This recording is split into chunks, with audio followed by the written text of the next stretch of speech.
Greetings, everyone. Hello. Good evening. Good evening, everyone. We are live again. Dynasty Mirror Search for Uhuru. Thank you all. Thank you so much for joining us. Make sure you like, share, and subscribe. Make sure you go to dynastymirror.com. Tour Sierra Leone. Let me get this banner going. Let me get this banner rolling. Tour Sierra Leone. We are still rolling. If you want to roll and come hang out and kick it and have a good time, all that good stuff, you are more than welcome to do it. Come and join us. We are going to have an awesome time in Sierra Leone, November 19th through November 30th. Also, citizenship is available to those who qualify. Okay, so hit me up, dynastymirror.com, search for Hoover.com so you can learn more, y'all. Any more announcements? No, that's it so far. Rebranding the tour company, looking forward to that. So cannot wait. Without further ado, we got brother Brandon on with us today. Pan-Afrikanism strikes back. He's eating some rib sandwiches right now. Oh, in fact, y'all, the McRib sandwich is back at McDonald's. Now, I will not put it like this. I will not judge you. recommend. Well, how can I put it? I would put it like this. I won't be mad if you go get your McRib sandwich. I used to love McRib sandwiches back in the day. Back when I was eating that crap, I used to love a McRib sandwich. So I won't judge you if you get a McRib sandwich. I don't know, that sauce is off. I'm sorry, that sauce is off the chain. McRib sandwich is off. The bread and the onions and I like a McRib sandwich. So I won't judge you if you get a McRib sandwich. There we go. I will not judge you. If you decide to go get you a McRib sandwich, I will not judge you. Yeah, I'm rocking the old school Carl Kanai tonight. Carl Kanai. Shout out to Carl Kanai from LA, by the way. He lives up there in Baldwin Hills. Yeah. There we go. He's up there in Baldwin Hills. So shout out everybody. We got brother Brandon on with us today. Today's topic, the Atlanta mayoral elections, something like that. Elections are tonight. That's going on right now. I'm about to, try to check the results. Now, we're not running the marathon like we did with the presidential election. I ain't built for that anymore. I can't be doing these 3-hour, 20-hour. I think that last stream we did, Brandon, with the elections, like a 6-hour stream, man. I can't. Man. Hey, but it was look, we wasn't wrong, no, Dynast. We wasn't wrong. That's the crazy part. You gotta keep running it until you're wrong. We didn't get the right, like we didn't predict who got elected, but we predicted the outcome. If people elected Joe Biden. So, we did our part, man. Yeah, so I know that was a marathon. I think we're on for like 5 or 6 hours. But yeah, I can't. The most you guys get out of me these days, 2 hours. Hour and 45 minutes to 2 hours is the most that you guys will get out of me on these streams. I can't. I'm not built for it anymore. I remember one time with O'Shea, I did like a 5 or 6 hour stream as well. And it's weird because it goes by so fast. Like you don't notice. Facts. You look up, it's like, damn, we've been on. You look at the live button, you're like, damn, we've been on for 5, 6 hours. Goodness. So yeah, I can't do it anymore, you guys. I'm sorry, y'all. You get hour 45 minutes, 2 hours tops, and then we got to shut it down. So, brother Brandon, Black leadership in America. We got the Atlanta election. Let me tell you what's not gonna happen. Black folks ain't getting affordable housing. They're not gonna stop the violence. Violence Atlanta is out of control to the point where a certain neighborhood, Buckhead, wants to completely separate from Atlanta. And I don't blame them. I don't blame them. I remember when Lenox Mall used to be a high-end mall. You felt safe.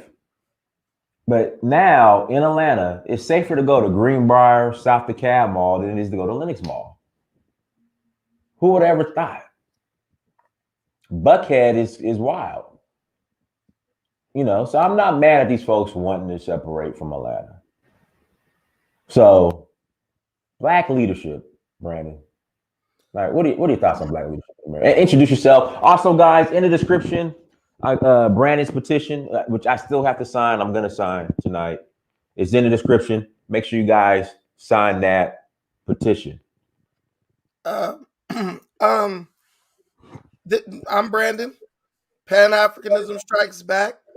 Pretty much everyone who watches my channel watches this channel, so most of you guys already know who I am. Me, I'm the guy who's like, I'm not putting the leader, I'm not putting the onus on me or black leadership anymore. I'm putting the onus on the followers, right?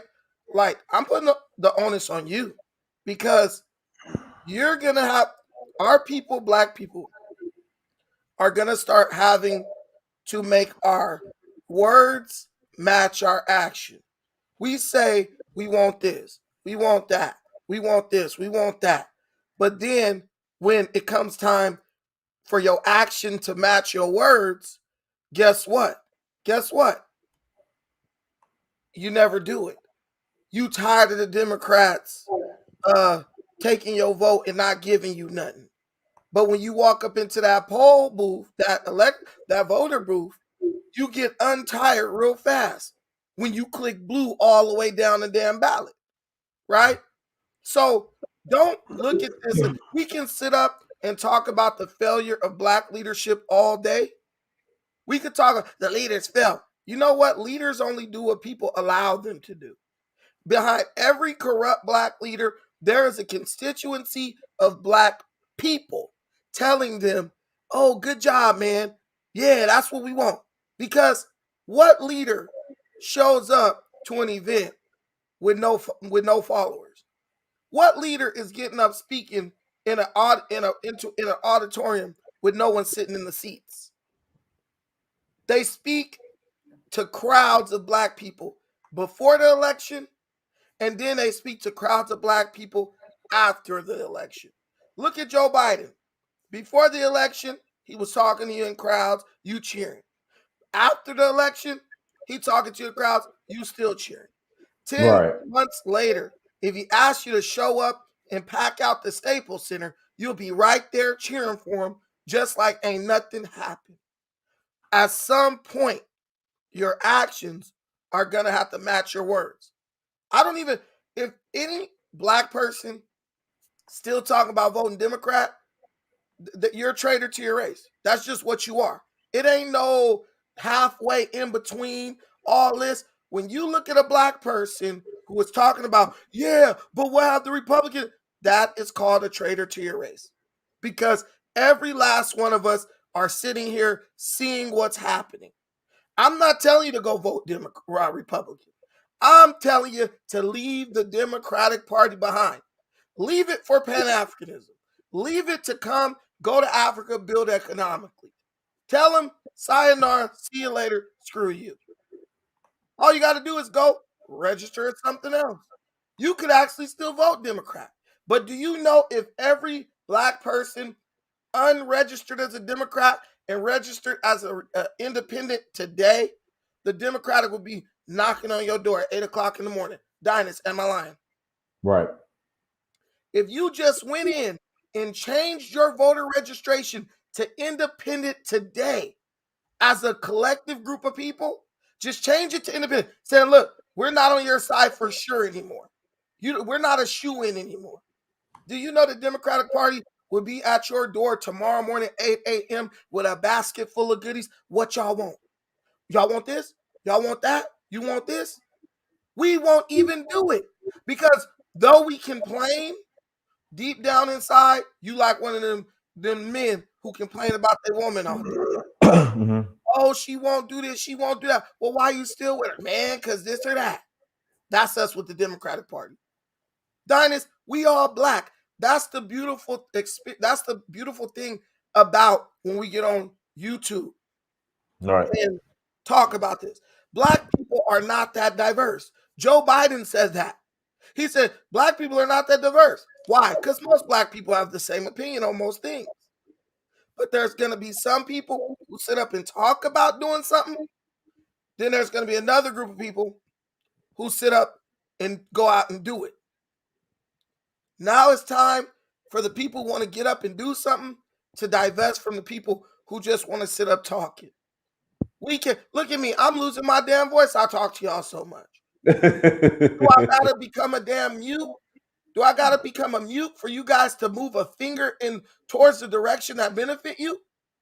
And then we sit up and act like, oh, what he's saying is not gonna benefit me. Yeah, it will. It'll benefit you more than anything you've done in the past 50 years. But you don't want to do it. You know why? We lazy. We like getting beat up on. We like being on the bottom while everybody step on you. The Asians then stepped on you this year. The Indians then stepped on you this year. Asians got millions in reparations for their businesses. Here's the thing. Not only did Asians get reparations, they also get to participate in the PPP SBA loan. So they got double what you got.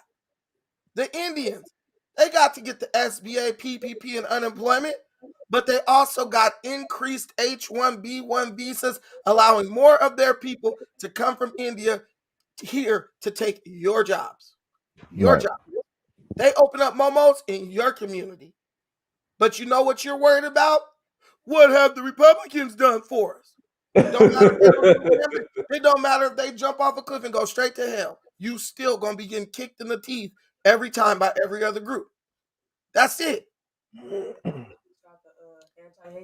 Oh yeah, my wife just came and said, "Don't forget about the anti-Asian hate bill." Right, bro. If this is a game, we getting blown out. We getting blown out. But you still saying, "What have the Republicans done for us?" What have the people who you voted for done for you? That's the biggest question. I can't go ask a man, what has your wife done for me? She's not my wife. What has my wife who I married what is she doing for me? Right? Right. Charity starts in La Casa. That means charity starts at home. Got that off of Friday After Next. Charity starts at home. Would you say that 70 years of voting for the same party means that we're a part of that home base? Right or wrong, Dynas? Yeah. Of the Democratic Party, black and Democrat at this point go together like peanut butter and jelly. But guess what? They're going to get their bread butter somewhere else now. All you is a nasty ass jelly sandwich, and they don't want no parts of you. Hey guys, hit that like button again. Please hit the like button. That's it. Right, hit the like button. And guys, listen, I put the link in the chat room, you guys. Let me know what's going on in Virginia. I'm looking at the election results, but it's still early. It's still real early. So hold on. Yeah, it's still early. But go ahead, Brad. So you used to be like, yeah, we Democrats. That used to be something you could be proud to say. I don't know why y'all stop saying it. You got to ask the older generation. But that used to be something that we were proud of. Dynas, you got some echo. I don't, people been saying that. I don't know where that's coming from. Guys, press one if there's an echo, but I don't hear it. Yeah, it's a little. Let me mute myself. Better. Okay. But, so, yeah, you used to be able to be proud to say, yo, I'm a Democrat. I don't know why you was proud, but you used to be proud to say it, okay? My granny used to walk around with the damn Democrat shirt on. Now you're ashamed to even say who you voted for. You walk around, did you vote for Biden? Yes, sir. You smoke crack, don't you? No, sir. I don't want to jump. You like Sam's off of Lean On Me looking retarded on top of the building because you didn't vote for the Democrats and threw your damn inheritance away. You didn't threw everything you had away. Your self-respect is in the toilet. You got nothing left. They used you up and then they used you some more. Right, O'Shea? We out here weaving inside, sandaling it up as a race. Right? O'Shea, we upgraded. We got the David Banner Ewings. Okay, no sandals yet. I mean, we got the sandals, but right now we rocking the David Banner Patrick Ewings. The David Banner Patrick Ewings. That's what we rocking right now. I'm gonna wear these to the gym tomorrow. Hey, So we rocking the David Banner Ewings right now. That's what we rocking, O'Shea. No your sandals mic tonight. sound good, Dennis. Your mic is good now. I think you didn't wiggle it or mess with it. No, Sounds I good. don't know what it is. We got Colin. Hold on, we got Colin. Let me ask Colin. Colin. What's going Colin, on, you brothers? put on the jacket. Hey, Colin put on the hey, good Colin got jacket. his that's that Liberia. That's what the actors fresh off the boat. That's what that is. That G jacket he got. College. Yeah. What's up with I bought this just for Liberia, man. hey, what's up with the Still got the sea governor race? salt on it. What's up with the governor race in Virginia? Well, it looks like now that we might have a late night because they're gonna get something's not right. They said Fairfax they're having a little problems in Fairfax. You know that's heavily Democratic up there, but all the others, they like Southampton counties, black people are not showing up, or white people, or some black people are flipping over to the Republican side. You might see a political revolution here, something like that. And also, I had a lady today, a black lady, went up to the precinct to go vote. Yeah, yeah, would you like the Democrat? I was like, I was about to say, get the, you know what I'm saying? I said, no, man, don't say, get the fuck, you want the Democrat? You want to know who the Democrat to vote for? I looked at her like, if you don't get, I was like, yeah, no, that's all right. That's all right. I'm good. I was about to say, get the hell out of here. So it's like the whole thing, you see the workers out there, the Democratic workers out there, all black women. All black. All women out there. Don't know why they vote. Hey, did you see Governor Doug Wilder? I sent you guys both the thing last night of a video, right? But last night, but the ad on that video, right, was Governor Wilder going off for 2 minutes about Terry McAuliffe and Democrats. He said, "Look, Northam didn't fund HBCUs. He go with HBCU funding. We didn't get it." He said all this stuff like this, and he was talking about Northam and McAuliffe and everything. And you remember Doug Wilder? You guys remember Doug Wilder? He was the first black governor of Virginia. That was before you guys' time. But he got in office in 1989 to like 93. And Doug Wilder was really laid back. He was probably the best governor Virginia ever had. And so he was just basically laying to Terry McAuliffe. He said, "Look, man." He said, "Look, the Clintons and all these other people." So that's what you need all this time. You need somebody who is a Democrat and who people have respect for to say, we need to do other things, make that our issue. The problem we had was we foolishly threw this reparations thing out there, and no one took us seriously. And we said if we went to the world and said, something, everybody else has long-term interest, educational long-term interest. What that would have done was it'll tell the people, black people in America are serious about education, but because nobody thinks we are. Nobody thinks we are. People think we're just all about entertainment, sports, everything. We have not broken that mode, Now, if you tell black people that their favorite sports team is going to get canceled, they'll riot, or their favorite rapper is going to get canceled, riot. But $45 million for HBCUs, oh man, that's messed up and everything, So in other words, we haven't even tied education to our future, So what kind of future do you want? Job training, enterprise zones, all the stuff like that. Do you care about our future? Oh yeah, we do. Then why aren't you freaking rioting over something like that? If you think in a million years that if they cut something out of white people, see how they're reacting to the Keystone Pipeline and the Biden shutting down the Android, the drilling in Alaska, right, in the Pacific West Coast. Yeah, it's gonna have repercussions, right? That's what you hear all this fuck Joe Biden, Brandon, go Brandon, go Brandon. They know that, look, these people are messing with their future. The ANWR, that's what I'm saying, and the fracking and stuff like that. You are messing with their future. You're messing with them being able to build small towns and their future. Whereas black people, you could take our future away from us and we don't do anything about it. We'll still go out and vote for you. Because we're only living in the moment. And Brandon was playing, I think, with Al Sharpton. I didn't even know that was Al Sharpton because I'd never seen the actual video of that conference where Biden was just railing him, talking to him down to him like y'all stupid and whatnot. I was like, I don't give a damn who you are. Ain't nobody gonna talk to me like that. I don't give a damn what you elected. He wasn't even president. He was president-elect. And he just sitting there talking, oh, y'all need to angry that you even bring up questions. That's what they think of us. That's what they think of us. That's why we got to stand for something, or we're gonna fall for anything. Not like the work Brandon's doing, but he's showing that black men are not a bunch of clowns. We're not a bunch of. We're serious, and we're dead serious about what we're talking about. If you got, we're in a good position because we're like this. If we're gonna lose, and we're gonna take down everybody down with us, So we'll disrupt your whole shit, We'll come in here and we'll disrupt your whole shit. You ain't gonna be able to elect nobody. We'll bring out dirt, whatever. We'll make this country completely ungovernable while we're sitting there building our shit in Africa. That's what we're talking about. But why don't y'all just go to Africa? That's what he's like. Don't you leave us alone? No, nigga. It don't work like that. You ain't gonna get off that easy. You ain't gonna just put us off to Africa when that. No, we're here. While we're here in America, we're gonna keep raising. We're gonna keep kicking your ass, and we're gonna keep raising hell. Ain't a damn thing you could do about it. Hey, and that's why they say, well, you ain't got to fight to Africa, because our people want to continue to wallow in ignorance. See, yeah, the Pan-Afrikanism represents a certain level of accountability, right? There's something to be said about black men who are getting up, doing everything that they said we couldn't do, right? A white person say, oh, why don't you take your black ass back to Africa? Well, we get up and go back to Africa. Well, he ain't got nothing else to say.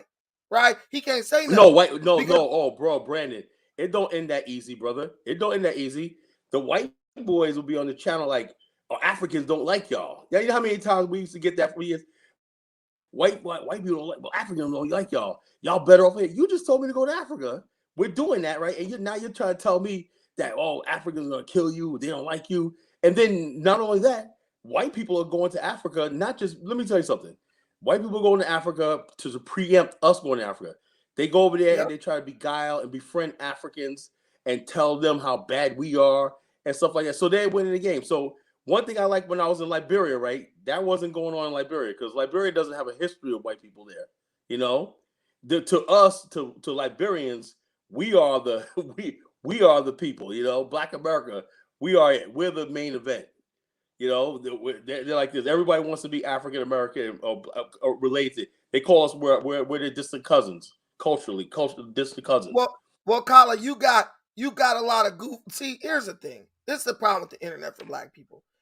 Goofballs in the black space get in our spaces, and they're allowed a platform here, right? Yeah. Only in the black community can somebody like Costa Zulu click a link and be allowed to speak. I'm just gonna say it. I say that's what I'm saying. I name names. I don't care, but only in our community. Only in our community do we allow people who want to come in as nothing more than contrarians. Mm-hmm. We allow them to get in front of everybody and spew their opinion. And Dennis, let me tell you, on my show, I let these people come on. I let them talk, get their point out, all that. 99.9% of the time, they have no point. Remember the dude who was on here, the black critic? Remember that one? The guy cursed out? Dennis, he was on my show today. Brandon, I agree with everything you said. They can't stay away. He was all agreement. Oh, Brandon, you're right. You're right.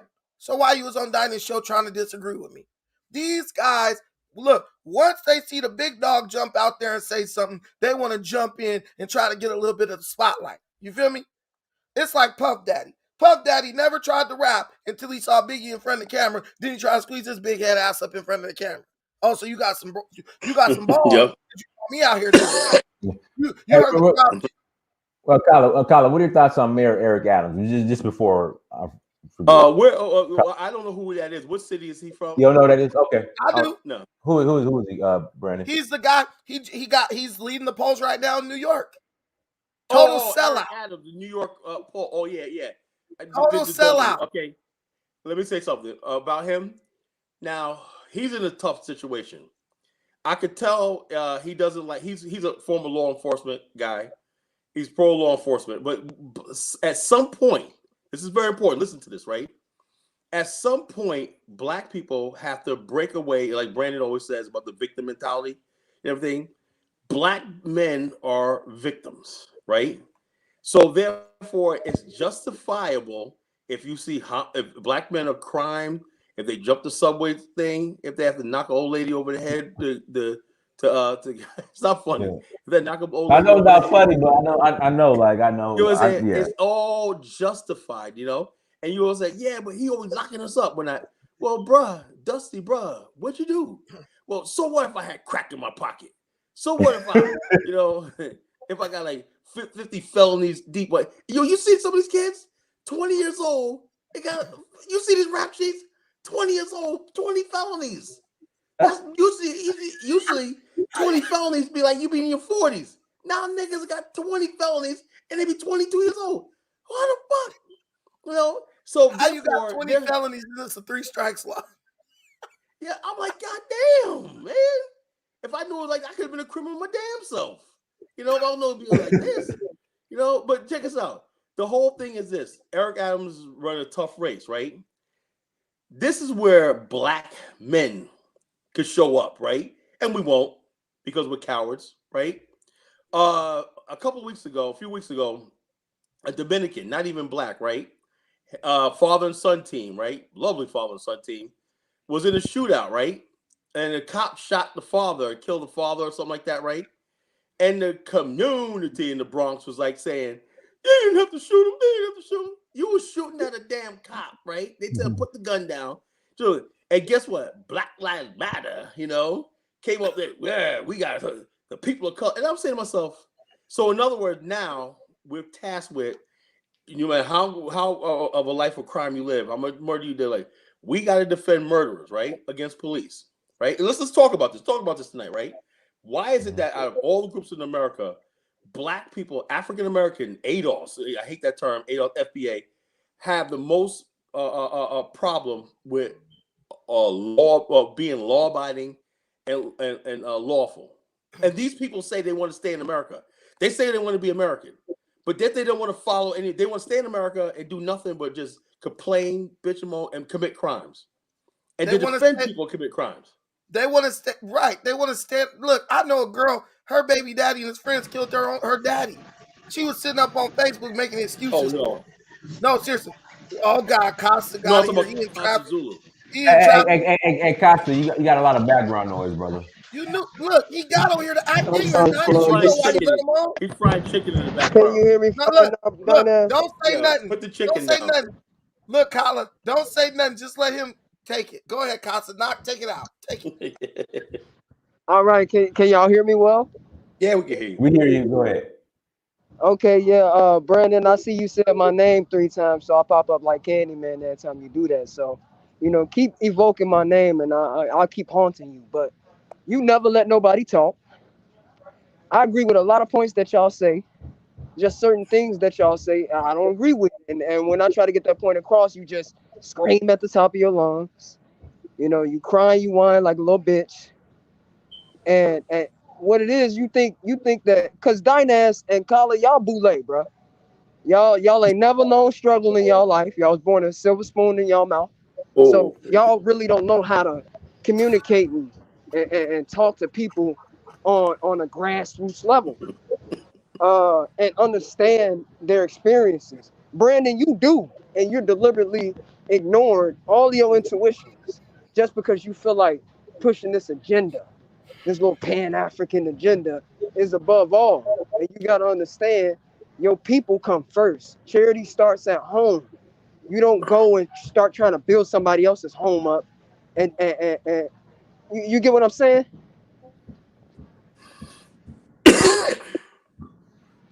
Kasha, let me ask you this, Kasha. What's with the struggle fetish? Yes, you're right. I went to private school. I never had to eat a mayonnaise sandwich. I ate 3 square meals every day growing up.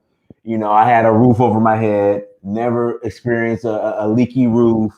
What else is synonymous with the struggle, Kala? It's like this. Let me tell you something. I never had to eat a syrup sandwich. Yeah, man. I mean, I thank my mom. I thank my mom and dad for making sure I had the best life. So yes, I did have a silver spoon. I'm not ashamed about having a silver spoon. Not at all. Check us out. Now I grew up in the same similar circles. My parents worked hard, right there. We had a nice house, and all my friends. We had in-ground pools in our neighborhood and stuff like that. And we went to the city. We went to the Harlem. Got black culture and everything like that, but where we lived at, right, it was nice. I ain't gonna lie to you. Should I feel ashamed? Some people will tell me, well, Kala, they hold that against me. Kala, you grew up in Scotchtown, right? And they go Google it on the map, whatnot. I see what college grew up when I see they're there. That's right. I said, look, I was only 2 hours from New York City. Me and my friends, we used to hop on the train, go to the city, everything like that. I was connected to the black culture, and also not only that, when you're living in a small town like that, nice area, middle class, upper middle class, all the black people stuck together. You know, matter of fact, to be honest with you, right, the idea of nationhood comes from the fact that I used to be around a lot of black people, and we felt alienated because we were only black people, Mr. Whites and everybody else, right? And so it came to a thing, a race consciousness, where I noticed that my friends that lived in the inner city, they weren't race conscious because they didn't have to deal with racism from white people. They weren't race conscious like we were. So we used to go down the city, and most of our people that grew up in the suburbs, whatever, they became black militants and black nationals and radicalized. With the kids that came from the projects, right? I'm just trying to tell you. So just Pan-Afrikanism. I'm from. I agree with everything you just said, Colin. I'm from the suburbs, and most of the people out here in the city, they're not race conscious. Let me say with this. Just because you are poor, don't mean you're gonna be pro-black. You know, I'm saying we have to change that. Just because you're poor, prone to crime, everything. We always associate blackness with negativity. Your crime, your poverty, you're ignorant, you don't like real education, don't like how to speak proper, all stuff like that we attribute to being black, right? And that's been the problem. Now you have Pan-Africans like myself, Dynast, and Brandon who can articulate, who read and stuff like that. People don't understand how do we like, this ain't supposed to happen, you know. We're supposed to be sitting there. Colin, I'm a traitor because Brandon, you understand. First of all, Colin, I'll let you talk as much as you want to because you have common sense. So I don't interrupt you, but I have no problem not saying anything. But here's the thing. So I'm a traitor because that's not why you let him talk, Brandon. You let him talk because he clicked in with y'all in a circle, bro. So what we supposed to do? Let somebody who not clicked in talk? You don't even understand the I mean, if you bring me on and you asking me to make my point and you cut me off every time I'm trying to make my point, bro, like what we getting? We not getting nowhere. If you was clicked into the circle, you'd be allowed to make your point, but you not, so you gonna get interrupted. But that's the same argument you use with NOI that people shouldn't have to be clicked in with NOI to reap the benefits from NOI. So you saying you're gonna do the same thing? I never said that. I just told them don't get. Yeah, you did it. You say that all the time on your broadcast. You be grilling NOI. Why would I tell people to click in with a bunch of Islamic stuff? I never said you told people to click in. Listen to what I'm saying, Brandon. I said you cast judgment on NOI for not basically passing on benefits for people who are not in NOI, for people who are not members. There's no benefits. The point of the matter is, look, if you want to be a part of the clique, you got to click in, okay? If you don't want to click in, don't expect to be allowed a freaking audience by the clique, okay? We going to do you like the white folks do you. Either you're going to get out or you're going to let them or you're going to constantly get marginalized because we don't have time, okay? Colin he's doing his thing. Dinah's doing his thing. I'm doing my thing. You need to do your thing or just go back to the audience and just shut up and watch. All right, bro. You got it, bro. You got it. That's okay. I'm okay with that. Are you gonna leave now? All right. Anything else, Kasha? Anything else you want to add, brother? Anything else you want to add? No, that's all I wanted to add. I'm the only one who knew what his name meant. When Casas first started hopping on, I'm the only person who knew what his name meant. But he want to try to come at me, Brandon. You know the struggle. Yeah, because Brandon, you come from where we come from, bro, and you know they don't. I understand that y'all, y'all got different upbringings, but Brandon, bro, like you grew up in the inner city, bro. You know what it is. I told the story. Like all that air that be in your chest on these broadcasts, you know you wouldn't go amongst black people and say that. I'm gonna say something, Kasha, right? Don't let them put me in the box, right? Every summer when I was a kid, my parents used to send me to North Carolina, right? It was like going from New York to Africa overnight. I used to have to be to eat. I used to have to kill chickens, cut down trees. Right at 10 years old, cut down trees and whatnot. Walk 5 miles to the grocery store and whatnot. You know, and did when the wintertime came. One year I spent the school year down there. We had to cut down trees to have heat in the house and everything. I know what it's like to struggle, man. Trust me, I've been there. You know, I had to live with relatives and sometimes when food wasn't there but I know it wasn't gonna last forever, you know. But what I'm saying is, that does not define. If you're a good person and you're motivated, you know, okay, no matter what you trials and tribulation, you're gonna persevere. But what happens is you got people now they'll say we poor people, and they got diamond rocks on their hands right now. They're pulling out and rims that cost $10,000 in their car and whatnot, but yet they're poor. See, poor Every people, pair of Jordans, every pair of they Jordans. got Jordans lined up. Colin, you in the projects, but somehow you showing up with a new pair of $300 shoes every week. The thing is, Costa, do you know I've been in every black situation you can imagine. Right. I stay the same. I don't change who I am. I've been all up in Watts. I've even brought some of my friends who are gang members onto my show. The other week, I brought one of my friends who's one of the guys in the new Black Panther Party. He came on my channel, and he was cursing me out for the stuff I was saying. But at the end of the day, what did he say? He said, comrade, even though you got an alternative view, I know you're still down to ride it or die with us, period. That's the difference. When you're like me, you can always be yourself.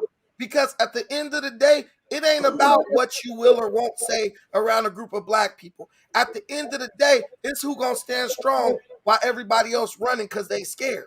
And that's one of those people. So I earned the right to say what I want to say anywhere I go and be respected. Whether it was when I was a gang member or when I was doing things for black people. I've led these study groups in LA and had the blessing of all these guys who everyone thinks are the head honchos around LA in this RBG movement. I've been at the Crest Center and all that stuff, helping teach lessons and all that stuff like that. That stuff no longer it's no longer conducive to our progress, right? And you guys want people to stay in one spot. But the weird thing about leadership is leadership evolved. Keisha Lamps Bottoms, or whatever her name was, she evolved beyond the petty crap that's going on in Atlanta. That's what happened. She said, look, I used to be all with the victimhood stuff. But at some point, you got to get tired of being a victim. I can't look my daughter in the face and say, baby, you don't stand a chance because the white man. I can't do that. You're not going to get anywhere doing that. So instead of you want someone to wallow with you in victimhood, why don't you say, man, how can I elevate to that level of consciousness to where I no longer feel like a victim? It ain't got nothing to do with money. It don't got nothing to do with where you live. Because clearly, you don't hear those Arabs, Asians, Indians. I can't. Let's use them. You don't hear these Asians, Mexicans, East Indians. They live right next door to you. But you know what, Kala and Dynas? You will never hear them complain. They live in the same neighborhood as you, and you will never hear them complain because they are like, look, ain't nothing worse than where I came from. They come from somewhere every bro. day. We've been here for 400 years, and then you like to deny the fact that white supremacy is our biggest problem. You say, "Oh, what's the white man stopping you from doing?" It's not our biggest problem. It's not our biggest problem. Okay, can you guys please articulate what is black people globally? What is our biggest problem? Black people. Let me ask you something, Costa. Here it is, right here. I asked the question, though, Kala. Come on, bro. Don't answer my question with a question. First of all, let's define something right here. When you say white people, right? White supremacy and everything. I say white supremacy. That comes from the person who started anything was Europeans. The transatlantic slave trade and the conquest of the New World, the subjugating of Africans was Pan-Europeanism. You know, Europeans built the New World based on the fact that everybody. Definition of pan. Hold on. Let me finish what I'm saying. You want to get educated? You asked a question, right? Pan-Europeanism, right? So therefore, they stepped to the Japanese as white men, not as Dutch, anything like that. They said we're white men, and when the Japanese figured that out, that you can't play the Dutch against the Portuguese, whatever, because they're really working together with Christianity and whiteness and everything. Black people, we found that out. We came over here. A white man's a white man, whether it's Portuguese, Spanish, everything. You're white. You're not white. You're not part of this system, right? So the reaction to that is Pan-Afrikanism. That means globally, and this was something you're fighting against, right? You're saying since a white man built his whole world up on whiteness, right? We're gonna build our whole world up on being Black Africans, right? And then we still, right? And then we put this together. You're the one that be saying, well, Africans don't like us. Don't like them. Well, we're building a Pan-African world. Then you ask the question, what's wrong with Black people? You're what's wrong with Black people. You know, because we're saying right. the answer So is what's racial identity. So what's our problem, Colin? Let me answer this question. The problem with Black people globally is one thing, Costa. Whether you go to Africa, you're in America, you in the UK, whatever. Everywhere you go, wherever a man feels that somebody else, some other person owes him something, right? That is the people you see who are the most depressed. Can you mute your mic while you walking until it's time for you to talk because it's background? But look, until everywhere you go where somebody feels like someone owes them something, that's where you see the worst conditions, right? Because even if you go to Africa, you can go to a slum, right? And you can see a lot of poor people in the slum. But every last one of those people who are in the slum could go back to the village and live a relatively good life. They can go to the village and grow their own food. They can build their own house. They can do all those things. But a lot of people choose to live in the slum. Dynast, am I right or wrong? Yes, Monrovia is like that. Monrovia is like that. So when you look, it's people who want something that they haven't earned. They haven't got to that level, right? So especially in America, you got Black folks who are totally fine with living in the projects, and they never will do anything to get out the projects because the rent's cheap, and they'll never do anything to get out the projects because all my friends live here, or all the females is up in here. The problem with Black people globally is that we feel like somebody owes us something. Getting conquered doesn't mean someone owes you something. There are a lot of white people, right, who got conquered. You don't see Germans saying, well, the United States beat us up, so they owe us something. Do you think the little bit of money? Because the Germans got they got their reparations on both sides. The victims and the people who were Germans never perpetuating the got reparations, violence. brother. They also got they They never got reparations, bro. Do you think that the money that the Germans got, where they were helped to rebuild Germany, right, to an extent, do you think that those Germans sat back and said, well, we got some money, let's just sit on our... Dynast, you answer this, Dynast. Do you think the Germans, just because they got a little bit of money to rebuild Germany, did they then just relax and say, okay, we just gonna chill here and wait for everybody to do something for us? Or did they go and innovate?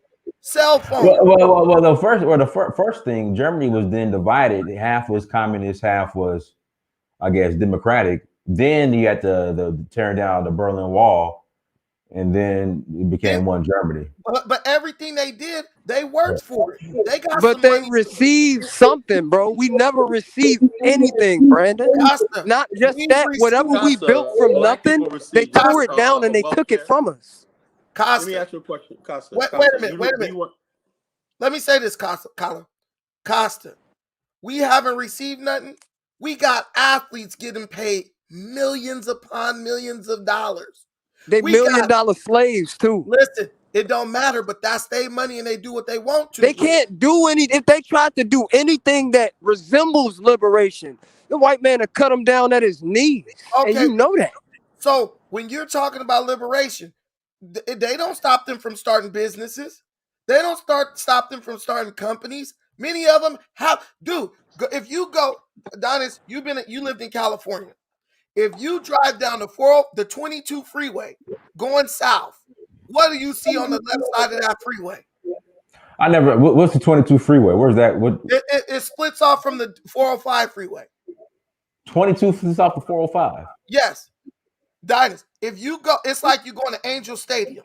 You going to Angel Stadium. Like Orange County, yeah. Listen, Orange County. If you go down that freeway on the left-hand side for like 5 miles. You know, only thing you see on the left-hand side? What is it? Dealerships owned by guess who? Armenians. Russell Westbrook, the point guard for the Lakers, Really? owns like 8 car dealerships right down the 405 freeway. Never knew that. Westbrook Nissan, Westbrook Chevy, Westbrook Ford. He owns Really? like 8 dealers. Man, yes. Yes. I didn't know that. So Brandon, let me ask you something. Let me ask you something. Okay, go ahead. Westbrook owning those dealerships, is that for the black community when that man probably don't have a race first conscience? See, this is what I'm Not saying. just that, he got a white Bro, manager in his ear. Whatever money he tries to allocate to black people, let's say but you're moving the goalposts because now you're moving the because goalposts. now it's not. I'm not moving no goalposts, bro. Like, yes, they got businesses, but that's not black people's business, bro. That's his business. Russell Westbrook, it don't say black people.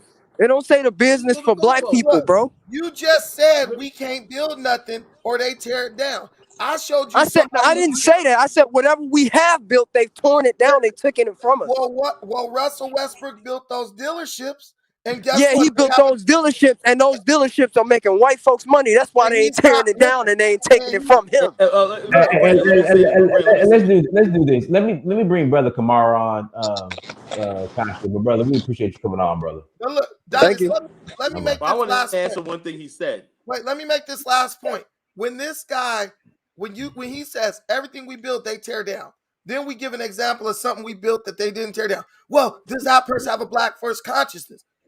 If we build it and they tear it down, it's on them.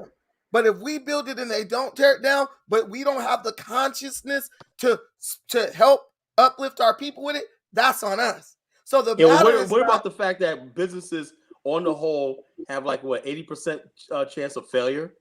So therefore, there's no such thing as we're gonna build something up and it's guaranteed. Nothing's guaranteed in this world. You know, there's no guarantee that when you do black business, black people are gonna buy from you. You know, right. So he keeps, if it's not for black people, when somebody goes into business, I guess this young brother's never been in business before, right? And he's never been around people who've been in business, right? I've been around black people that's been in business and everything. When you go to them one night, it's cold as ice. You might as well be talking to a white man, Chinese man, anything. He's only thinking about one thing. I'm a businessman and I'm trying to win. He don't give a damn about your face is black, his face is black, whatever like that. All that stuff is what people say who don't have no money. You know, when you got people sitting there signing their life away to multi-million-dollar deals and businesses and stuff like that, they want facts and figures. You know, deadline. Dynast knows this. Brandon knows this, right? It ain't no kumbaya, whatever like that. People need to separate that, you know? And this is what happens when you have young brothers like that who just all in their feelings. It ain't about black people. Yeah, I would like this young Costa dude to get himself once this guy Costa come into some money and he has a business and everything that he knows that, well, I did this, nobody else did this, and I accomplished this, and people look at him with admiration and respect of his personal achievements, whatnot, he's gonna think differently. You know, he's gonna think differently. You know, but when you don't have anything. Hello, brothers and sisters. Yeah. Dynast, real quick, Dynast. Real quick. Well, okay. Real quick to let because Abdul's been waiting. But go ahead. Dynast, yeah. Can you guys hear me? Yeah, we hear you, Abdul. Hold on. Go ahead, Brandon. Look. I want to show you something. Yeah, go ahead. Look, yeah, Dynast, share my screen. Russell Westbrook owned car dealerships, right? When you go buy a car, he owns it in Harbor, Honda. Owns a dealership in Anaheim, dealership in Garden Grove, dealership, a Ram dealership, Chrysler dealership. He owns a Maserati dealership. He just opened a new one in Van Nuys. But when you go buy a car, do you think, let me go buy from Russell Westbrook? No, you don't. So stop complaining about, when we build it up. Half the time, you so busy smoking weed and playing Xbox, you don't even know what black people are doing around you. That guy he put a service for black people. Black people don't own no car dealerships. Black people don't make well, damn, yeah, we do. But we don't support it because we don't take the time to look for it. That's it. All right, go ahead, Abdul. Yes, hello guys. How you guys doing, brothers and sisters? Yeah. In the show. Yes, I was just trying to put my input because the guy that I listened to, I was a little bit shocked because I came from Africa. You know, I came here when I was 14 years old, just after the war in Sierra Leone. I survived the 10 years war, a brutal war, which means people were getting their hands chopped off. You know, like that was really terrible. So I came here. I saw the opportunity here, and I grab it. You know, the thing is, with the brother, I'm not trying to bash him or anything like that. This goes with a lot of brothers that I went to school with in high school. Most of them are closed mindset, you know, and the educational system in the United States do not teach people how to start their own businesses. So mainly when they're teaching these kids, they teach them to go to college and then go work for the white man. They don't teach them how to start their own businesses. I have a cousin that went to business school, and all he thinking about is getting off the business school and get his degree and then go work for the white man. They didn't teach him how to actually start his own business. So his mindset sort of like it's a closed mindset. He has to open his mind a little bit just to see what the world is all about. You know, that's all I got to say about the guy. You know, I appreciate that, Abdul. Appreciate that, brother. Go ahead, Kyle. You want to add to that? Yeah, perfect example of what I'm talking about is, like I said, he mentioned Russell Westbrook and that deals. Oh, I didn't know that, right? The bottom line is this, right? Until people, and I'm saying this, Dennis, right? The problem is this is the thing. I don't know if anybody noticed, right? The average white person, right? You can have a white guy. He can have $2 in the bank account, right? Because he has that white skin and that white culture in America, he feels that the white man that would have got is him. That white skin with it. Whereas black people, right, when we get money, right, we feel that, well, with black people who get money, we get envied because it's a disconnect. So that's a question we need to ask. Why is it that when the, like the brother saying, oh, you don't know what's a struggle? So in other words, you're only black when you're struggling, you know? Right. I'm saying. So you look at the Chinese and everything. A Chinese is Chinese, whether he's rich or poor. I learned this back in like the early 80s, right? I was watching this documentary on Hong Kong, right? And this is what dawned on me. This was back in 1983. What year were you born, Diane? 82, right? 82, April 15th. Okay. I saw this documentary on Hong Kong about Hong Kong manufacturing in 83. Mm-hmm. I was watching this documentary. You know, I was like 14, 15 years old. I forgot how old I was, right? Well, anyway, one thing they were showing the Chinese, right? A wealthy Chinese businessman, right? Who had an order to a deadline in Hong Kong. Hong Kong was the manufacturing center of the world at the time, you know. But as far as textiles, remember that in the 80s, toys, everything from the 70s to 80s, it was made in Hong Kong. They had cheap labor, everything. He had a deadline to get this shipment on the docks, or the ship was going to leave, right? But he made the deadline. Then they showed him, right, sitting with his family, eating a traditional Chinese meal in a hills, like Beverly Hills of China. As they said, this is Chinese Beverly Hills. Nice thing like that. But if you look at the apartments, modern, right? But it's all Chinese decorated, right? Chinese Buddha lamp, Chinese everything, right? And then he talked about his son was a producer of kung fu movies. You know, my son's gonna make a kung fu movie, right? So I'm saying to myself, he's the elite of Hong Kong, even though Hong Kong was still under the British Empire at the time, right? I said to myself back then, why is it that he can be rich? He said, yeah, we're trying to build China. He's just as Chinese as a Chinese guy that was interviewing on the street corner with a little sushi with a noodle stand, everything, you know.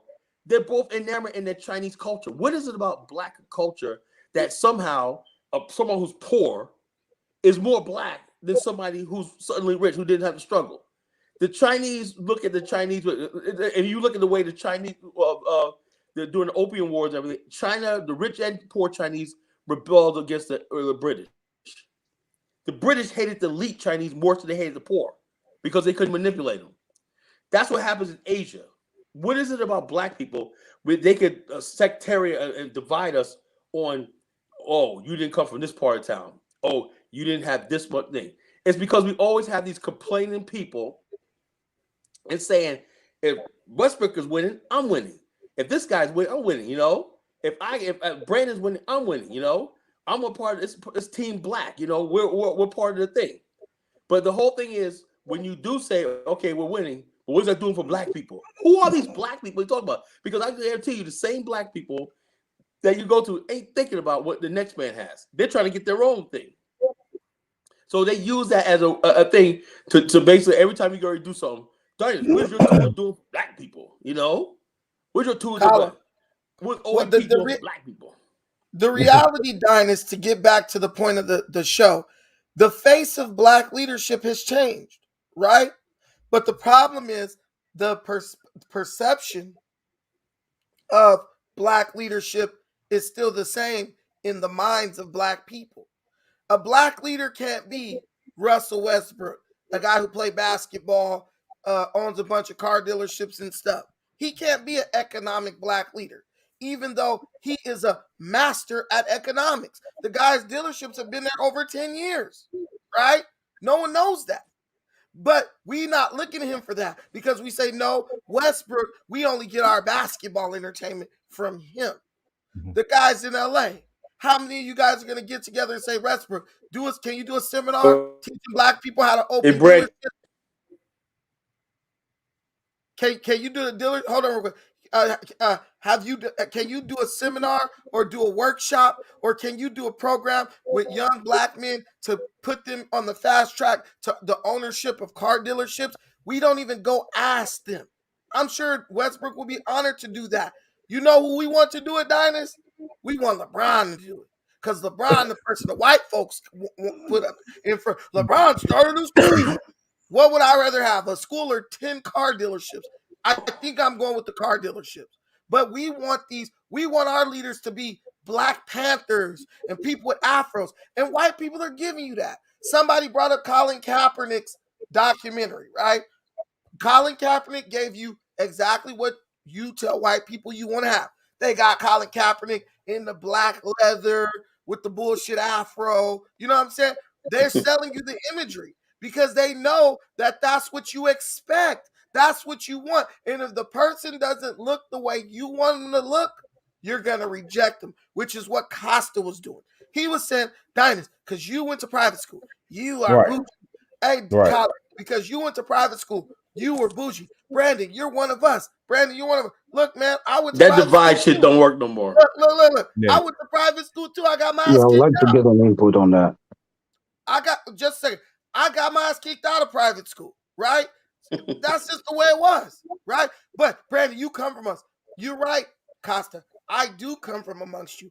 That's why I'm living proof that you can be exactly where anybody else is if you make the effort. My dad's in jail. My mom wasn't the best mom. She was an alcoholic, right? But I still made it. I still got to where I am, and I'm still working to go further.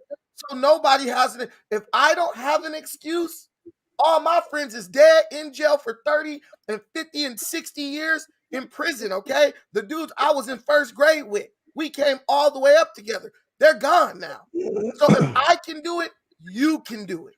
Don't come to me with no excuse. Because if I can do it, I was gangbanging, doing all that stuff. So I feel no sympathy for anybody because I've seen it all. Have friends get shot right in front of my face and die. We've been there. But guess what didn't help me? Guess what didn't help me get to where I am today? Sitting up, complaining and whining about it because no one cares. 90% of the people don't care. The other 10% is glad it's you and not them. That's the reality. I got to steal that. Go ahead, Abdul. Go ahead.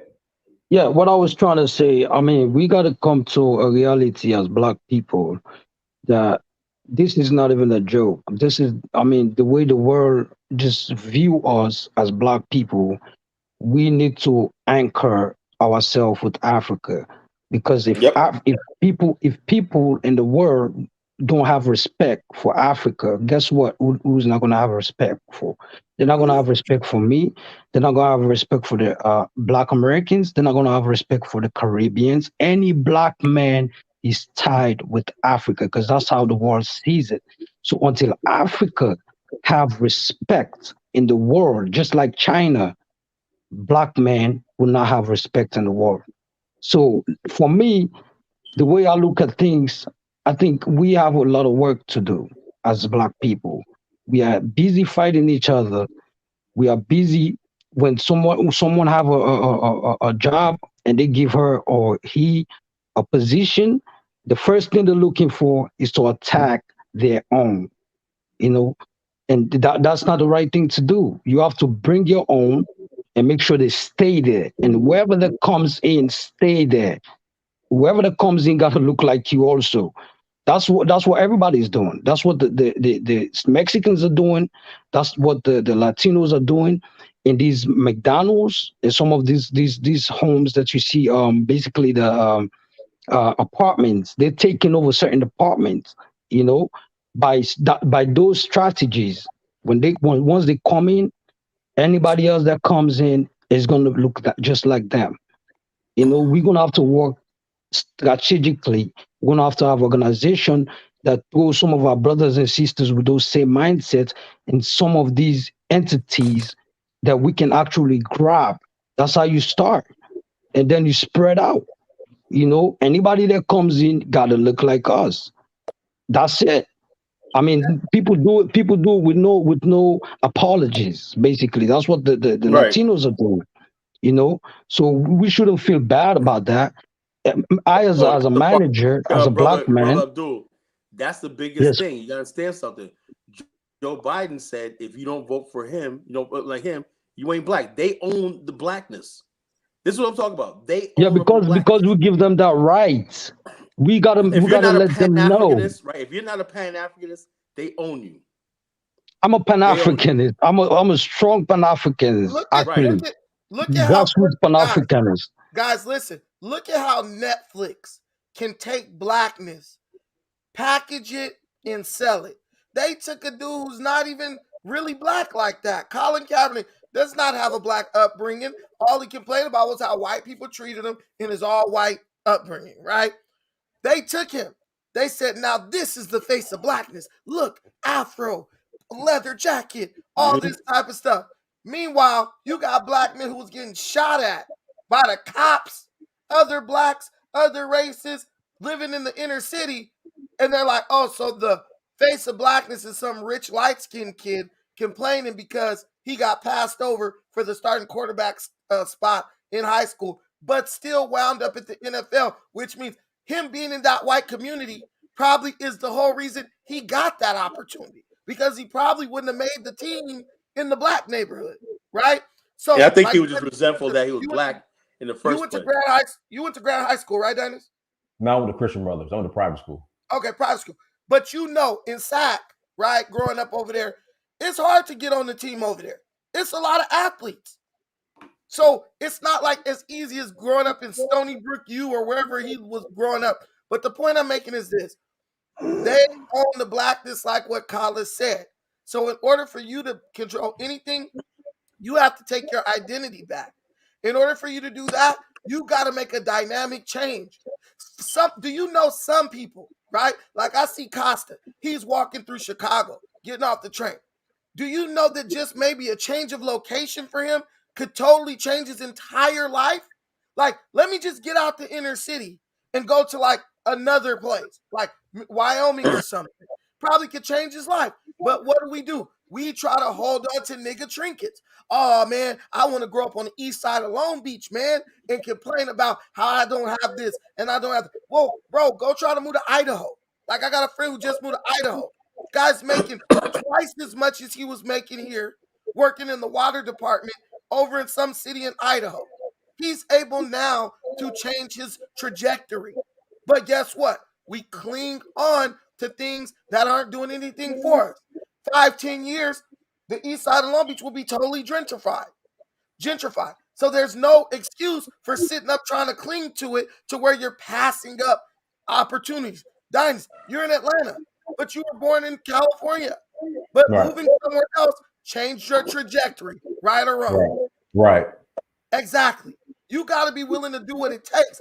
And black people in America, look, you tell an African, all right, bro, you're going to have to move to South Dakota. Man, he going to be Yep. over in South Dakota. Only They're black up there person heavy. walking around in South Dakota. You tell a Nigerian, you're going to have to move over to Podunk, Kentucky. He's going to be, I have a friend, her brother's a doctor. He got residency at a hospital in Kentucky. They're Nigerian. He got up and moved. You know what a black person would have said? I ain't moving to no damn Kentucky. Yep. I ain't moving to no South Dakota. But these are, We're hey, all Brandon, over. these are FBAs. These are ADOS. This is our soil. Our bones are buried here. But they can't go no further than the 20-mile radius of where they were born. My bones are these people telling me man. they don't even want to partake in what America has to offer, but they want to tell us what to do. Yeah. So we're guys, one second, guys. Hit that like button. Hit that like button. And two, Brandon, we're going to talk about your. Hold on, before I forget.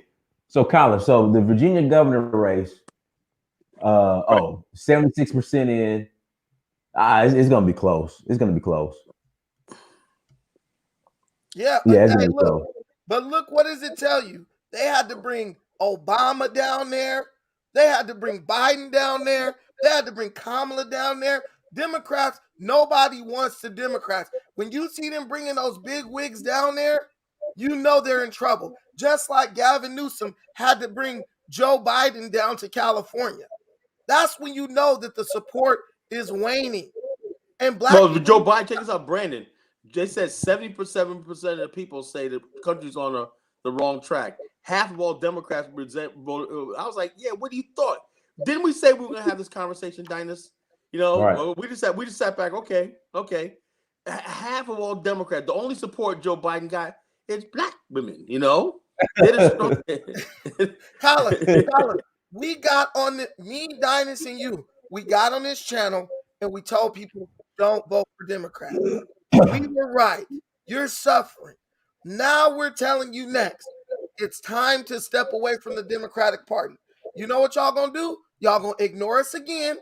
And in this time, in 4 years, y'all gonna be even worse off than you are now. That's why I put out this petition. That's why the petition is here. Because I'm trying to see where are our people. I had my sister sign it. Look, this is what your leadership. Hey, hold on, hey guys, the petition is in the description, guys. The petition is in the description. It's right here. If you can share for a second, Dynast, it's there. But the thing is, guys, this is what your leadership got wrong. This is what Yvette Carnell, Antonio Moore, and all these other people got wrong. They did not gauge the spirit of the people before they jumped out there making demands. They didn't make sure all the people were on board with the plan before they went out and launched the plan, right? You don't get an agenda passed by saying, politicians, you need to make a black agenda. That's not how that works. First, you make the agenda, and then you go take the agenda and you shop it around. Pretend this is the agenda. You write the agenda first. Then you go and say, here's my agenda. Will you fund it for me? They look at the agenda. They say, okay, that looks good. We can get you some money for it. Black people ain't got nothing. We showing up like this. Empty hands. You need to make a black agenda. This is why Jason Black and these guys are morons. Because they want white people to make a black agenda. Do you see how goofy that is? They want white people to make a black agenda. White people don't know what's important to you. You have to make the agenda. You have to present it. Hey, here's our agenda. That's why what I'm doing here is I've made a petition. If I can get 5 million black folks to sign this petition, I will know that there are 5 million of us who say, you know what? I'm so sick of Democrats. If they don't give me something now, I'm ready to walk away from the party. Once I know that we got 5 million of us who are ready to walk away, that's when I can go to the Democrats. I can submit this to Candace Owens. I can submit this to Gavin Newsom, Nancy Pelosi, all these people, and say, look, if y'all don't do something for us, we got 5 million that's ready to walk away from y'all right now, and this is what we want. I bet you they find a way to do it. Dynast, do you believe that? I believe it. Kala, do you believe that? Oh, yeah. If you got 5 million, anything. Abdul, do you believe that? Yeah, I truly believe that. Yeah, That's how that works. The problem was y'all let a strategy. bunch of buffoons take the wheel to your car and they didn't know how to drive. Now, because I feel sorry for you, I'm like, look, I'll do it. I'll do it. But you guys got to support me. If you don't support me, that means you don't want them, which gives me incredible peace of mind about moving to Africa. Because I will know then that I am leaving not a bunch of black people who really wanted something, but they just didn't know how to do it. I'm going to leave a bunch of black people who didn't want nothing at all but to sit up and complain. So either I'm going to win or I'm going to learn, and both benefit me in the long run. Yeah, so yeah, I All feel right, like guys. people need to rally And, behind and, you, basically. and one second, what we'll do. Go ahead and do one more round. Abdul, then we'll go to Colin, then we'll let Brandon close out. All right, go ahead, Abdul. Yeah, so basically, what I was trying to say, the brother Carlo actually mentioned about the FBA. Actually, I did have an issue with them because they're saying certain things that usually gets under my skin as an African, but it seems like they don't know what they're talking about, or maybe they just don't know their history. Because it seems like this is very dangerous what they're doing, trying to separate our brothers and sisters all over the world. If they don't understand the history, there are some Africans, slaves after slavery, who decided to go back home. Sierra Leone was one of the countries. Sierra Leone. I mean, and that brother Daniels can testify for me. And Liberia is the second country, right? And So also the what are Congo. you? Thank you, thank you. So what are this is my question to the to the FBAs and the Adolf or whatever they call themselves. How are you gonna are you gonna cast out those people who went back home? And actually, they went through slavery. They went through the plantation just like everybody else. But they just after slavery, they decided to go back home. And some of them have kids, and those kids can be me. Those kids can be my other African brothers that you see. So you're trying to tell me that we are not the same? And this we came from the same direct blood from those slaves who returned back home, especially if you come from Sierra Leone or Liberia. So Yeah. you guys gonna just cast us out and be like, oh, you guys are just FBA and we Africans now, even though our grandfathers went back home. So this is why I That said it's very dangerous. is going They backwards. need to learn their history. Right. They And need to let learn me their history. That's all I gotta say about that thing. Hey, thank you, brother Abdul, thank you Abdul. for joining And I us, want to brother. add to that. I want to add Go ahead, to that. Tyler. I want to add to that. Yeah, what the brother was saying. I wish he was online. Listen, yo, bro, let me tell you something. Don't listen to these FBA and all these other clowns and whatnot. I don't use that term every day. Like it's just like a white Aryan that doesn't exist. Just myth. Like there's no such thing as an FBA. There's no such thing as ADOS and everything. The whole thing is what they're trying to do is they know that the Pan-African movement, right? That means you're black first. If you're black first, whether you're from Sierra Leone, Liberia, or Ghana, if you believe that you're black first, you see yourself as a race first, and it's totally like he was saying it before. We don't apologize. We have been so brainwashed, right? By I don't want to be judged by the color of my skin, but the content of my character. You know something? I actually want somebody to look at me and say, "Damn, a black man." And they think of skyscrapers. They think of achievements. You know, it's always like people who are losing talk about don't judge me by what I am when because you're losing. It's just like you have a losing team. You come from a losing team and everything like that, and they say, "Oh man, your team sucks. Your city and your team sucks. Don't judge me by my team and my thing because my city is great, man." But look at your city, man. Your team's a losing team. Every bottom of every year, you got crime. You got this, but don't judge me. Well, I'm sorry, man. But I'm proud of my city. What's there to be proud of? See, that's the whole thing is when you're winning, when you are winning, and you don't mind people judging you look by what you look like. I'm a black man, like that. A white man gets the benefit of the doubt no matter where he goes in the world. Mostly, he goes around the world. People see that white skin and blonde hair, blue eyes. They're like, oh, he's a white man. He could go into. I've seen cases where in Kenya, where white people in the Congo, white people could disguise themselves as rich businessmen. And Chinese doing it too, and get lucrative $1 million contract. Don't know what the hell they're doing and everything. and the people will buy it because just by what he looks like. But you're a black man, you gotta sell yourself as hard, you know. So this idea, one day we're gonna have it like that where we give our fellow black people the benefit of the doubt. When I see a brother like Dynas and Brandon, like right now it's already like, I take brothers like Dynas and Brandon over a lot of other people because these guys bring the facts, they bring the truth and stuff like that. And I'm proud to call these two my brothers, you know. And so that's what we have to have. That sort of we have each other's back. We're not trying to look for a chance where he's screw up now. Let's get him. Let's pound it on him like that. No, I give my brother. If some white man came to me about Brandon Dynas, you don't talk about them. Those are my brothers. No, and that's what I tried to build with the organization BIO. I said, my brothers, don't talk about them, and I'll have your back like that. You know, that's like until somebody proves me wrong, you know, something like that. But for the most part, that's the way it is. This FBA and stuff like that, where you automatically want to judge somebody because they're Nigerian, you're going to judge somebody because they're Caribbean. Yeah, bro, reparations check. First of all, you have no agenda to get a reparations check, right? And then you create a fake war. Like I said, fake wars are more dangerous than real wars, right? You create this fake war about you're going to get reparations of the white man. Reparations on the way. You have people out there giving Yvette Carnell $500 super chat saying this is an investment, a down payment. You know, because I know I'm gonna get it back when I get my reparations check. I mean, Dynas, am I lying? People said, yeah, I said, I mean, back then I got no money, but they giving her $500 super chats, right? And I'm like, why are you giving her well, you could Antonio Moore. We got lawyer Antonio Carl. We're gonna get our reparations. People were taken,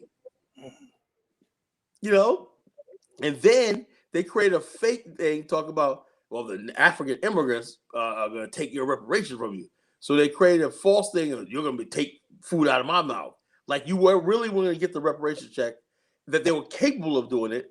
And now you want an excuse, and it's an excuse to hate on people who are not so-called African American descent in America because you have some special relationship with America that really doesn't exist. America did a lot of shit in Haiti, Grenada, Central America. America owes a whole black race in the Western Hemisphere, you know. So whatever. It ain't a reparations check. Everyone's entitled to it, whether you're from Jamaica, whether you're from anything. You know, I don't want to hear that crap about no FBA and all this kind of stupid stuff like that. You want to get, but first of all, I don't think reparations are going to happen.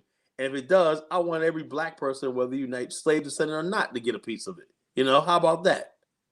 You know, that's my gift to the black world. You know, my gift to the black world. If I eat, you eat, you know?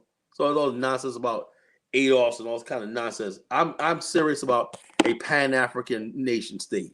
That means an African, a nation state where black people are black. And as soon as we don't get it right, we keep on this, I want a colorblind society. I want people where we can, no. We want a black society, a black world. Yeah, once we have our own infrastructure and we built Africa, and we're just as powerful as the Asians and the white people, then talk to me about some friggin' racial thing. But you don't talk from a position of weakness. Brandon, we ever talk about this? Talking from a position of weakness, you know? You can't negotiate on your knees. Right now, no matter what you do, you step to the Democrat, you're on your knees. You're needy. But when we start building Africa, right, in 20 years, when we have stakes over in Africa and we got whole swaths of land and we control mines and we got military and all stuff like that, and they say, damn, now you're in a position of strength. Now we can alter geopolitics. Now you can step to them from a position of strength. Right now, we don't have that thing. We don't have the ability to force anything, you know? So that's all I want to say. All right, go ahead, Brandon. Closing words. You're muted. I can't hear you. You're muted. A lot of people got a lot of excuses. A lot of people got a lot of Negro stalling tactics. And a lot of people are just totally misinformed about how to get things done. There's a process to everything you do. It doesn't matter how much you want to forego the process. If you go get a driver's license, there's a process that you are going to have to go through to get that license. You could raise hell. You could get on stage and say, black folks ain't got no money. You could make a slogan, cut the check, cut the check. You can do whatever you want. You will still have to go through that process because everyone else does the same. Oh, I got breaking news, Brandon. Breaking news. Glenn Youngkin won Virginia. No, it's not over yet. It's not over No, yet. I just got breaking news on Newsmax. Newsmax It's just not- called it for Glenn Youngkin, Republican for Virginia. Good. No, it's not over yet. It's not over yet.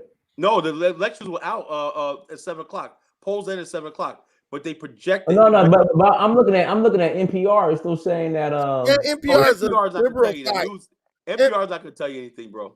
He won it. Newsmax is right. Newsmax is NPR right. is biased. NPR is not going to give you anything. They're going to They're hold out biased. and try to pull some last minute trick. See, you want me to tell you what's funny? The Democrats had you believing Republicans are beat. America wants Democrats, right? Are you sure, bro? Like, I just got Newsmax, bro. I just got to feed off Newsmax. Newsmax, okay. You Get never the Newsmax app, man. I told you I'm deleting a lot of apps, man. In the 2022, I'm deleting a lot of apps, man. I'm getting rid of Facebook, TikTok. A lot of stuff is going, you know. I got Newsmax app, you know. I like it. Hey, I don't know, Colin, but okay, go ahead. I mean, I get. Go ahead, Brandon. Yeah. Sorry, interrupting, Brandon. Go ahead. Look, man. You know the good thing is, you know, the Republicans, right? People thought Republicans were done. They're never coming back. Here they are, because they never gave up. They just kept on chopping at the tree, right? Black people, we think somehow we're gonna get the easy button.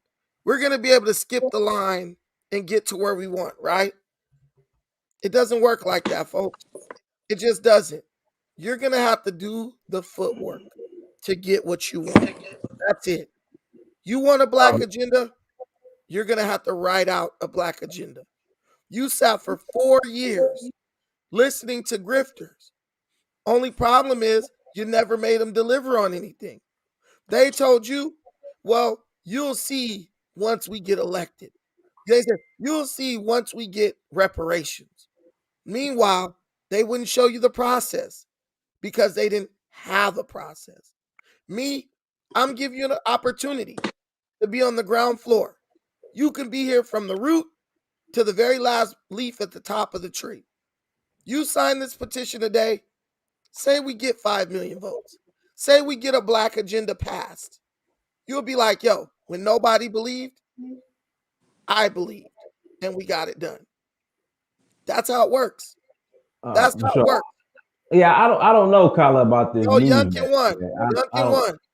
Youngkin won. It's not showing. It's over. I just looked it up. He won. Where's you post the link in the private chat? Right there. Results in the private chat. Oh, yeah, Youngkin, he didn't won. He getting ready to get on stage right now. Okay, well, post the link in the private chat so I can put it up. Oh, you want to put the YouTube up because the YouTube video? Yeah, YouTube, whatever it is, just post the link. Okay, here, hold on, let me do that. Link. Oh, you know what I could do? I'll go right here. Yeah, I'll just put it up. Yeah, I can share. I can share it. Hold on. Share, yeah.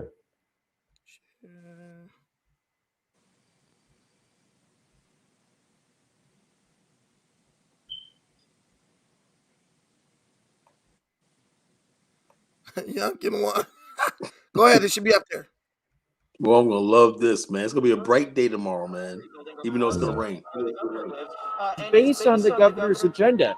So for people who will dismiss this as some sort of, it's a talking point, pandering to parents who are outraged, it's certainly a reality that looks like it's going to become apparent as soon as the Youngkin administration takes over in January in Richmond, guys.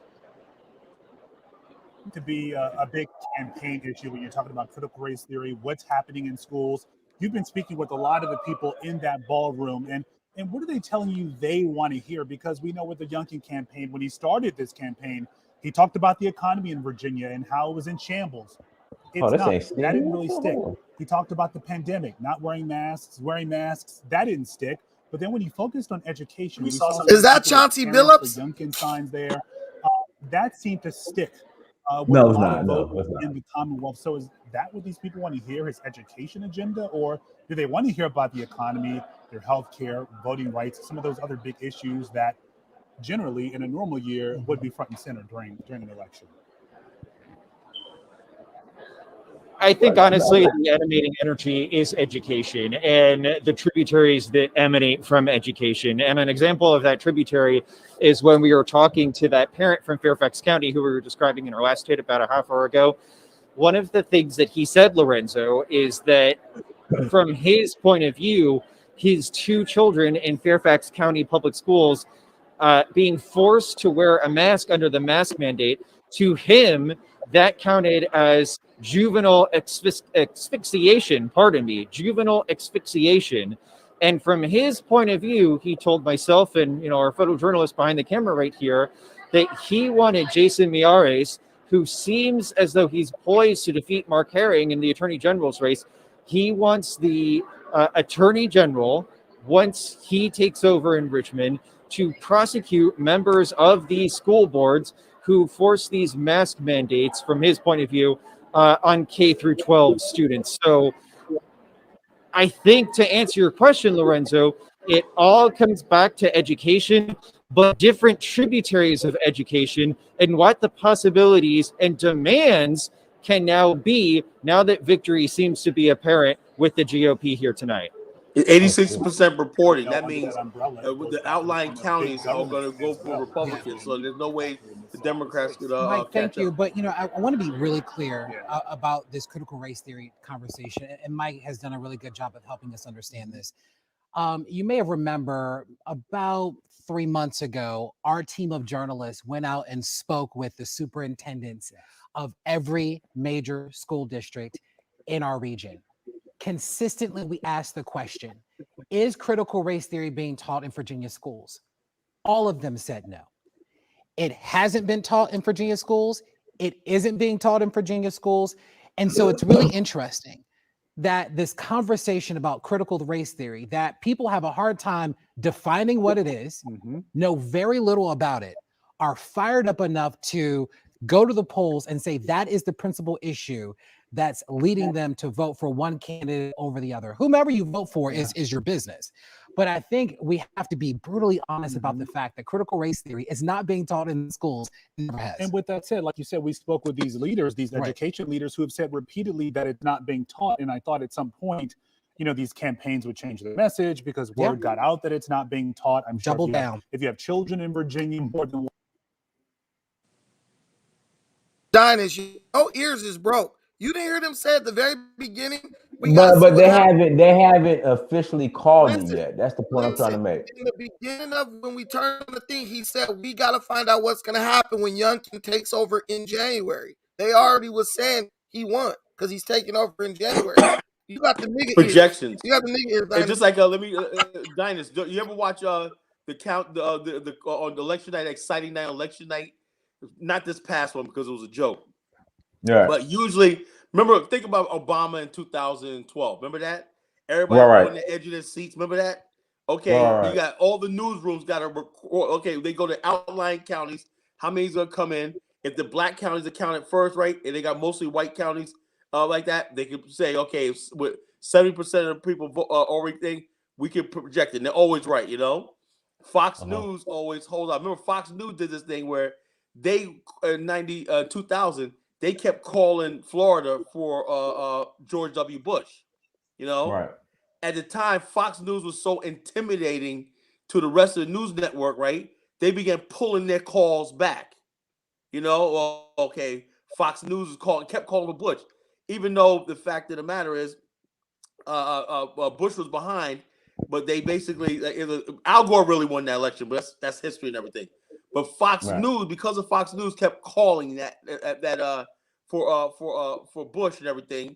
That started the whole thing about the recount and stuff like that, and the ballot stuff like that, But had they not did that, Al Gore would have won. Just like now, when they call it like that, that means that when you look at the numbers, the projections who are going to come in, right? The numbers won't add up. You got to come behind.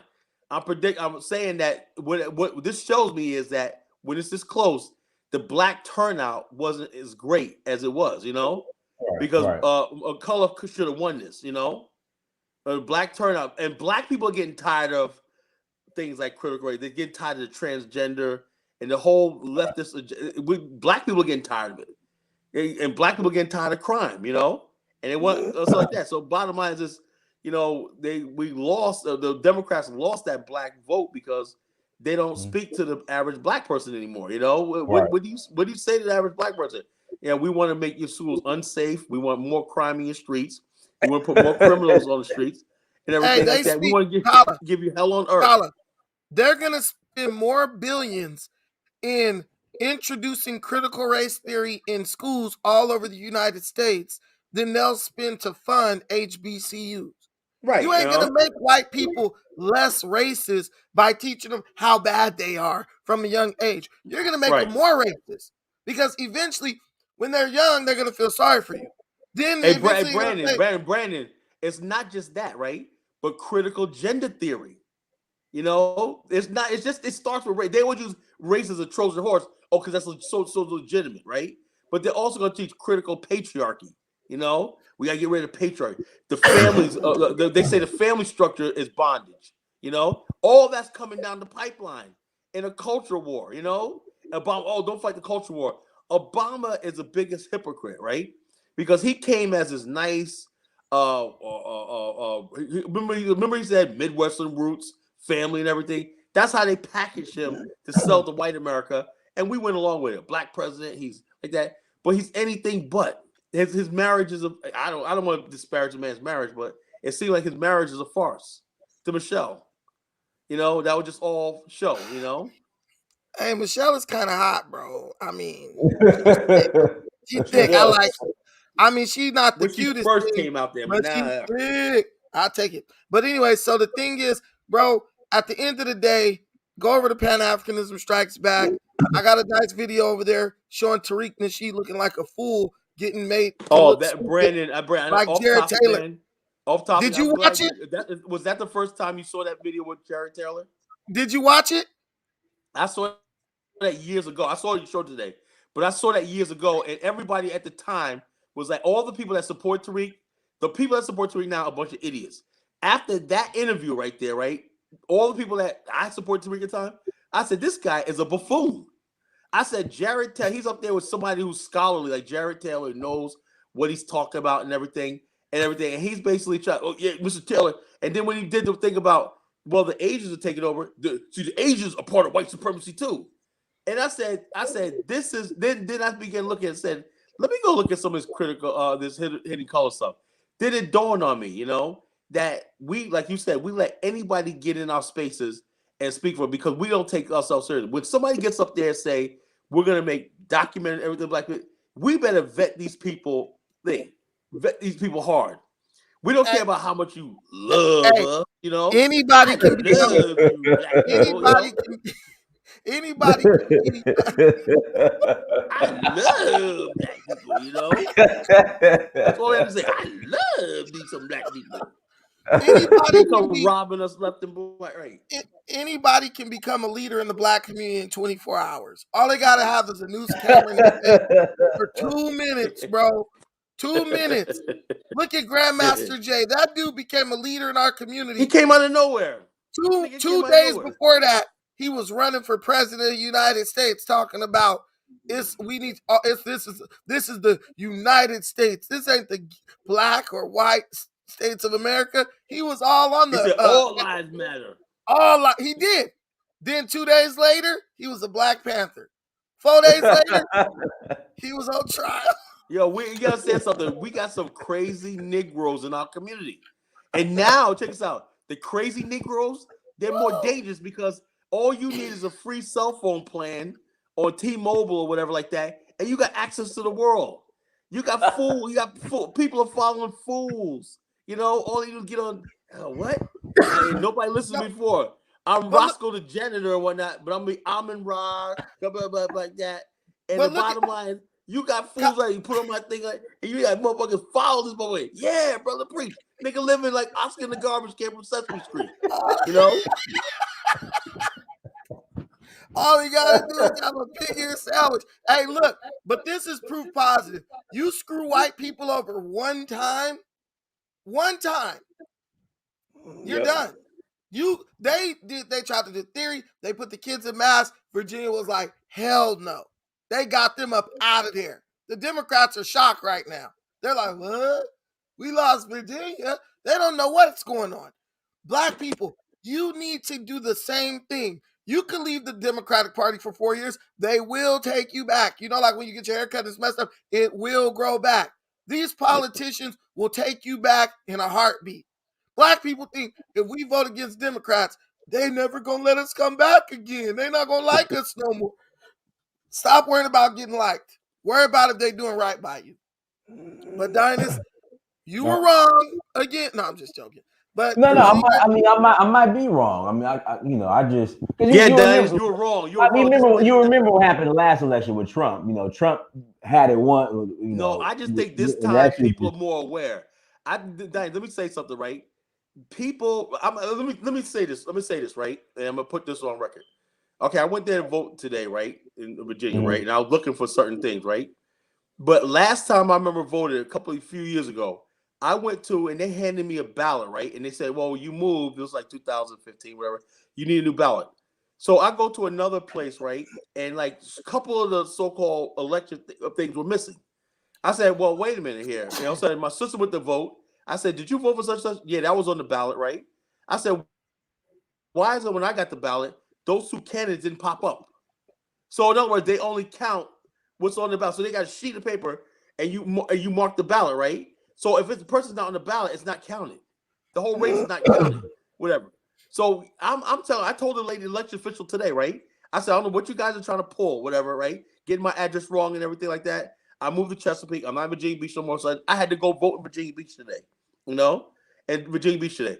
And so I said, look, I told you, I don't respect your election system anymore because I don't trust it. And they said, well, I understand how you feel. They even know there's something really going wrong with their voter. If we can elect a buffoon like Joe Biden based on the election results, we're not, man, get the hell out of here with this shit. Man, revolutions have happened. If you so brazenly, like Obama said, that bragging about, he knows about Biden to get 81 million votes, but he's on, what was it, Colbert, one of them, or one of them, he was on there joking about it. I say, you think that's something to joke about? You're taking the country, you stole an election and the will of the people and everything, and you're sitting there joking about it. I don't think they know what country they're living in. I don't think the country they live in. It gets to the point where I don't want to be in a way when white people have said they had enough and they don't feel like this country represents them anymore. You don't want to be here. You better get your passport and you better be ready to get out of here. That'll be a sad day for Black America. Hey, and this is what real leadership does, right? Like I'll say, I'm a leader. I lead people who are willing to follow me. I'm not saying I'm like the supreme ruler of the universe, but if you want to follow my lead, I'll lead you. I'll tell you what you need to do. Real leaders keep their people on the right side of history. I'm telling Black people today, it's time to divest from the Democratic Party. Am I saying you can never vote Democrat again? No. But I'm saying for right now, it's time to step back and go vote for Republicans or anybody else. Because at this point, the Democratic Party is like, it's like you got a stain. It's like a chick who has the clap. If they see you sitting in the car with her, they're not going to go and test you. They're just going to assume you got the itchies too, man. They're just, because you're guilty by association. So we need to check our loyalties. We need to check our association, who we're palling around with under the bleachers, right? And we need to make a move. I'm telling every Black person, don't vote Democrat. Go vote for any other party. Try it on for size. See how it feels to get off that Democratic plantation. Start looking at the policies and voting based on that for a change. I'm telling you. But Brandon, let me say something. You know what's gonna come back? Mark, because they're gonna say, "Kala, you're Nostradamus, right?" What's gonna happen is they're not gonna say, "Why couldn't we get Black people off the vote? What can we do?" They're gonna send their Roland Martins and all these other people out there to beat us into submission and beat us and shame us, and that's what's coming next. Obama's gonna come out and they're just gonna let no respect. No, this is what we did. They're not gonna talk about anything tangible for Black men. They're just gonna beat you and shame you and call you a Trumpite and call you this and the other thing. Y'all niggas lost your mind. All right. That's all you're gonna see because that's what they think of us. Hey guys, Hey, what Couple we'll do, weeks. okay. we'll go ahead and close out. Everyone, thank you so much for joining. Like, Thanks for share, having and me, subscribe. Brandon, Dias. Until next time, family. Dynasty Mirror Search for Hulu. Peace. Peace. Peace. We need to start our own political news channel. We can do it. I'm down. And you're still live. Hold on, I'm trying to. Yeah, hold on. Here we go. Roland Hold on. Martin. Hold on, we're gonna hit the. I'm gonna here we dress go. up like Roland Martin.